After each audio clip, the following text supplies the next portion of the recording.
अस्सलामुअलैकुम। कम्बस्शन څه ته وایي؟ په ساده پښتو کې کله چې یو څیز د اکسیجن په موجودګۍ کې سوځي نو دغه پروسس ته دغه عمل ته کمبسشن وایي. چې کله یو سبسټانس یو څیز د اکسیجن په موجودګۍ کې سوځي دغه پروسس ته دغه عمل ته کمبسشن وایي. لیکو به څنګه چې کله فیول اکسیجن سره رايوځي شي او د اکسیجن په موجودګۍ کې دا فیول وسوځي او په نتیجه کې کاربن ډای اکساید CO2 پلس H2O واټر پلس انرژي او توانایي جوړه کی توانایي پیدا شي نو دې پروسس ته دې عمل ته کمبسشن وایي. صحیح ده؟ دلته انرژي توانایي هغه لایټ انرژي ده، رڼا ده، او هیټ حرارت ده. یعنی چې کله یو څیز سوځي نو اور پیدا کیږي کنه، اور دغه اور اور کې رڼا ده، لایټ دی، وای کې حرارت دی، هیټ دی. دغه اور دغه لایټ دغه هیټ دا انرژي ده. نو دې پروسس ته دې عمل ته کمبسشن وای. دا د دې ایکویشن دی. دا چې مونږه کمبسشن هغه ریاکشن لیکو. اوس فیول او پیژنه چې فیول څه ته وای. نو هر هغه څیز چې هغه سوځیدي شي د اکسیجن په موجودګۍ کې هغه سوځي نو هغه څیز ته هغه سبسټانس ته فیول وای. هغه پروسس او هغه عمل ته کمبسشن وای. او چې کوم څیز سوځي د اکسیجن په موجودګۍ کې نو هغه څیز ته هغه سبسټانس ته فیول وای. فیول لکه وډ، لرګي سوځي کنه د اکسیجن په موجودګۍ کې، لرګي اور اخلي نو وډ چې کوم دی دا یو فیول دی. پټرول، ډیزل، CNG، کویلا وغیرہ وغیرہ دا ټول فیول دي. یا ساده پښتو کې دا څنګه ویلی شي چې کم سیز مونږ له توانایي راکوي، توانایي آی ته مونږ فیول وایو. لکه دا ټول مونږ له انرژي راکوي کنه، توانایي راکوي نو دا فیول دي. نو دا فیولز دي. دا شان زمونږ د وجود تم د توانایي ضرورت دی. دا مونږ چې دا دومره کارونه کوو د توانایي په مدد سره کوو، دغه توانایي دا زمونږ وجود کې فیول دي، دا یې نه حاصلېږي. او زمونږ د وجود د ټول نه غټ فیول هغه څه دی چې کوم مونږ خوراک وکړو هغې کې چې کوم کاربوهایډریټس دي، کاربوهایډریټس هغې ته فیول اف د باډي وایي. یعنې هغه د انسان د جسم فیول دی. د هغې نه انسان جسم توانایي حاصلوي او خپل ضرورتونه خپل کارونه پې کوي. ٹھیک ده؟ نو دا فیول شو. بل پوینټ پکې دی آلسو کالډ برننګ. د کمبسشن پروسس ته د کمبسشن ته برننګ هم وایي. ساده د دې مطلب دی برننګ، یعنی یو څیز چې سوځي دغې ته برننګ وایي، دغې ته کمبسشن وایي. بل پوینټ پکې دی کیمیکل چینج، یعنی دا کمبسشن دا یو کیمیکل چینج دی. پرون مونږه ښه په ډیټیل سره فزیکل او کیمیکل چینج ویلې ده. که نه پوهېږې پې په یوټیوب باندې سرچ کا فزیکل چینج اینډ کیمیکل چینج بای خاتم علي، هغه ویډیو به درته راشي. ښه په ډیټیل سره یې وګوره چې کیمیکل چینج څه ته وایي او فزیکل چینج څه ته وایي. نو دا کمبسشن دا یو کیمیکل چینج دی، دا یو کیمیایي چینج دی، کیمیایي تبدیلی ده. اوس د کمبسشن دوه قسمونه دي، کمپلیټ کمبسشن او incomplete combustion. د اکسیجن د اویلیبیلیټي لحاظ سره چې اکسیجن څومره اویلیبل دی، اکسیجن څومره موجود دی، د دې لحاظ سره د کمبسشن دوه قسمونه دي، کمپلیټ کمبسشن او انکمپلیټ کمبسشن. اوس کمپلیټ کمبسشن وپېژنه چې کمپلیټ کمبسشن څه ته وایي.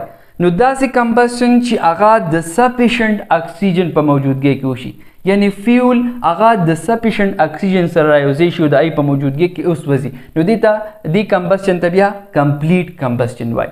یا ایکسس اکسیجن، یعنی چې دا فیول دا ایکسس اکسیجن په موجودګۍ کې زیات اکسیجن موجودي، زیات اکسیجن مهیای او د ای په موجودګۍ کې دا فیول وسوځي نو دغه کمبسشن ته کمپلیټ کمبسشن وایي. دریم پوینټ پکې دا دی مور انرژي، یعنی کمپلیټ کمبسشن. ګوره د نوم نه پته لګي کمپلیټ کمبسشن چې کله مکمل کمبسشن وشي، یعنی هغه ټول فیول مکمل وسوځي، هغه ټول لرګي، هغه ټول پټرول، هغه ټول کویله هغه وسوځي نو هغې ته کمپلیټ کمبسشن وایي. نو دې کې مور انرژي پروډیوس کیږي، زیاته توانایي په دې کې پروډیوس کیږي. دلته چې کوم انرژي هغه په کمپلیټ کمبسشن کې زیاته پروډیوس کیږي، زیات اور پیدا کیږي، زیات حرارت پیدا کیږي، زیاته رڼا پیدا کی. دا کمپلیټ کمبسشن. څلورم پوینټ پکې دی بلو فلیم، چې کله کمپلیټ کمبسچن کیږي نو د هغې چې کوم هغه شغلی یا هغه کم اوري هغه بلو غوندی اودي غوندی ټیک ده نو دا د کمپلیټ کمبسچن پوینټس دي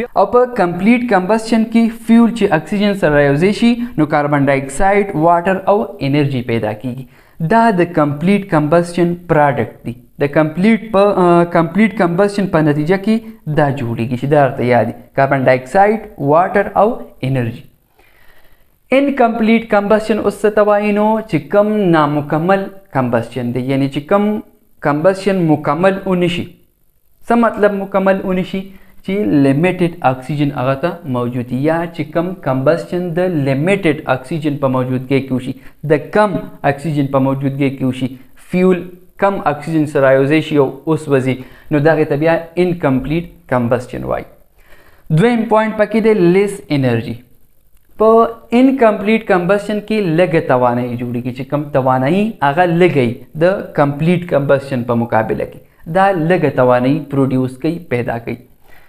دریم پوینټ پکې دی یلو یا اورنج فلیم په انکمپلیټ کمبسچن کې چې کوم هغه شغلی هغه اوري د هغې رنګ هغه یلو غونته وي زیړ غونته وي یا داسې مالټه رنګې غونته وي د هغه اور کلر د هغه شغلی کلر د هغه اور کلر د انکمپلیټ کمبسچن هغه ریاکشن هغه اکویشن څه داسې دی فیول دا لیمیټډ اکسیجن سره رايوځي شي لیمیټډ اکسیجن دلته لیمیټډ هم دی د دغه لیمیټډ اکسیجن په موجودګۍ کې چې دا فیول اوس وځي نو موږ سره CO جوړ شي CO مطلب کاربن موناکساید سی کاربن دی کاربن ته سوت هم وایي سوت یا انبرنټ کاربن چې کم کاربن پارټیکلز د کاربن ذرات هغه سوځېدلي نه وي دې ته کاربن پارټیکلز وایي یا سوت ورته وایي یا ورته انبرنټ کاربن وایي پلس H2O پلس انرژي نو په انکمپلیټ کمبسچن کې دا پروډکټس جوړیږي کاربن موناکساید کاربن پارټیکلز د کاربن ذرات یا سود H2O واټر او پلس انرژي توانایي صحیح ده بیا ورپسې دی یوزفل افیکټس اف کمبسچن یعنی د دې کمبسچن د دې پایدې څه دي یا پایدناک مفید اثرات هغه د دې کمبسچن کم دي نو لومبنی د الیکټریسټي یعنی د کمبسچن پروسس په ذریعہ بجلی پیدا کیږي الیکټریسټي بل پوینټ پکې کوکینګ پخلی مونږ په اور کو کنه خوراک په اور باندې پخیږي روټه په اور باندې پخیږي د اور په مدد سره پخیږي کوکینګ دا د کمبسچن پروسس د کمبسچن عمل په ذریعہ کیږي نو دا بل پایده شو دا بل پایدناک اثر شو دریم دی مینوفیکچرینګ مختلف قسمه پروډکټس مختلف قسمه سیزونه په کارخانو کې تیاریږي او هغه کې د کمبسچن پروسس د کمبسچن هغه عمل استعمالیږي وغیره وغیره نو دا د کمبسچن یوزفل افیکټس دا چې بلا شي نور افیکټس هم دي هارمفل افیکټس خطرناک اثرات د کمبسچن سری یا نقصان رسونکي اثرات د کمبسچن سری دا خو پایدناک شو پایدې شو خو نقصانات یې سری نو لومبنی د ریسپایریټري ډیزیز د دې کمبسچن پروسس د وجې دا هوا دا ماحول دا آلوده شي پالوشن آلودگی پیدا شي نو د دې د وجې ریسپایریټري ډیزیز ریسپایریټري بیماریانې پیدا کیږي یعنی سا ریلیټډ سا سره تعلق لرونکي بیماریانې دې سره پیدا کیږي لکه استما وي سا بندۍ ته نو چې کله ماحول آلوده شي ماحول کې خطرناک ګیسونه دغه انبرن کاربن پارټیکلز دي پکې د کاربن ذرات دي پکې نو د دې د وجې دا استما دغه سابندۍ هغه بیماری پیدا کیږي که یو انسان زیات وخت په د هوا کې تیر کړي او هر وخت هغه وجود ته ګنده هوا میلاویږي نو سابندۍ بیماری یا نورې د سا بیماریانې ورته لګي بل هارمفل افیکټ یې دی ګلوبل وارمنګ ګلوبل وارمنګ دې ته وایي چې کله د ټولې دنیا ایوریج ټمپریچر هغه سیوا شي نو دې ته بیا ګلوبل وارمنګ وایي ګلوبل وارمنګ او دا د گرین هاوس ګیسز د وجې کېږي دا CO2 ګوره مونږ وایو که نه چې کله کمبسچن کېږي نو کاربن ډای اکساید پیدا کېږي دغه کاربن ډای اکساید دا یو گرین هاوس ګیس دی دې سره نور هم ګیسز دي هغې ته گرین هاوس ګیسز وایي نو دغه گرین هاوس ګیس دغه CO2 د وجې یا دا نور چې کوم گرین هاوس ګیسز دي د دې د وجې ګلوبل وارمنګ پیدا شي. ګلوبل وارمنګ د دنیا ایوریج ټمپریچر سیوا شي.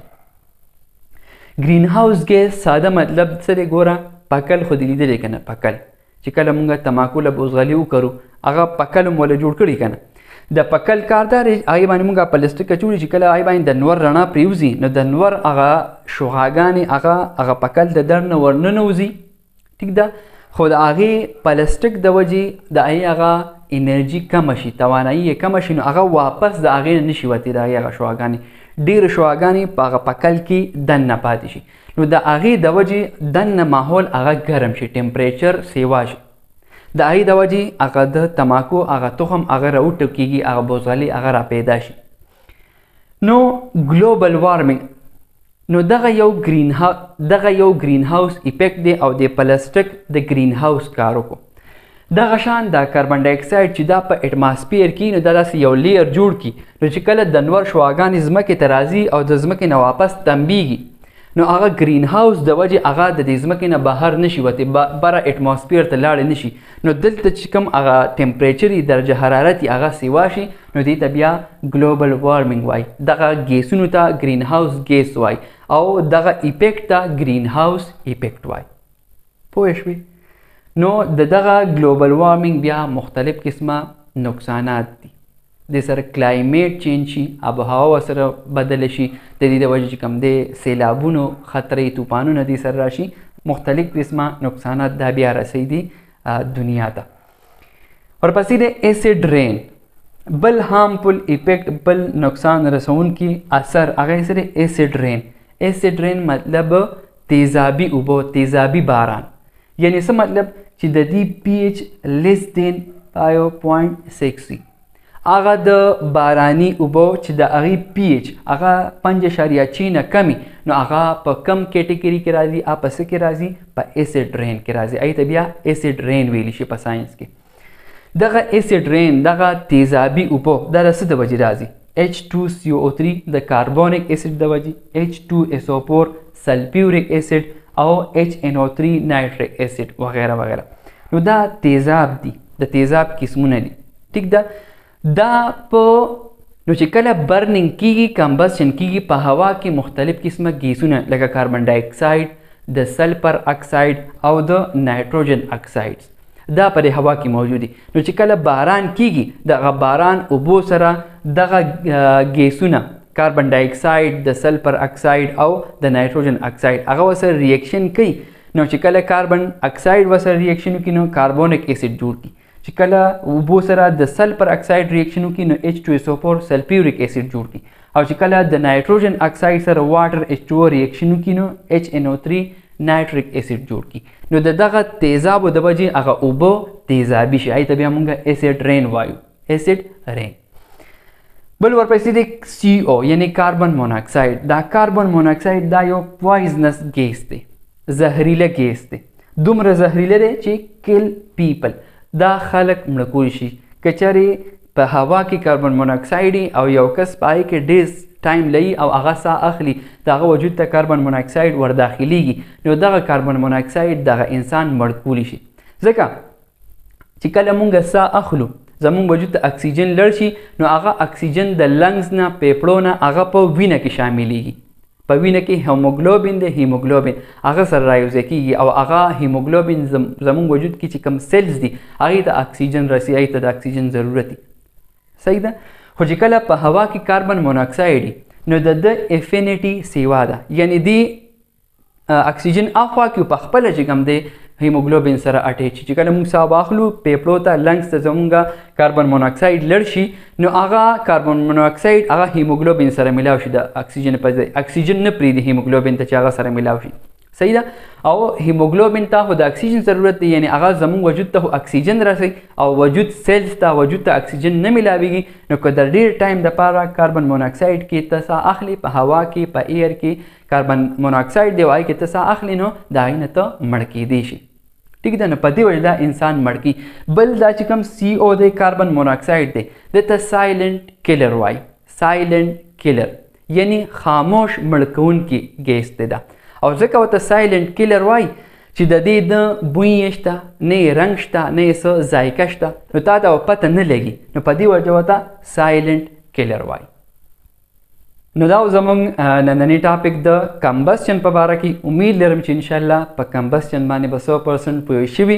که ویډیو دې خوښه شوي لایک یې کړه، کمنټ وکړه او خپل ملګرو سره خامخا شیر کړه.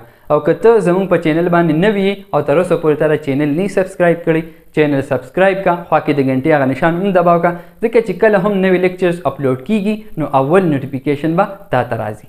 تھینکس فار واچینګ. د لوی الله په امان.